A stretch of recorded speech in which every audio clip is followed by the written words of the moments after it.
अब चारों जो कैंडिडेट है उनका नाम लेता हूँ समापन। आमीन मेंबर का तो घर घर में चर्चाए, अल्ताफ बेग गरीबों का मसीहा है,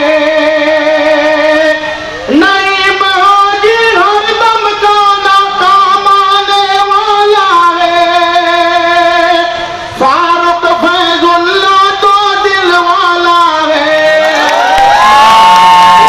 जिता कर वार्ड की शान बढ़ाना है, इनको जिता कर वार्ड की शान बढ़ाना है, वार्ड नंबर 5 को चमकाना है, रिक्शे वाली बटन दबाना है,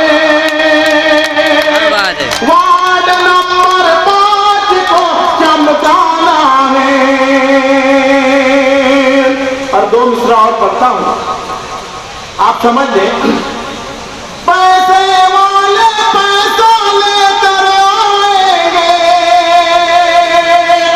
कसम खुदा की ज़मीर को ललकारेंगे,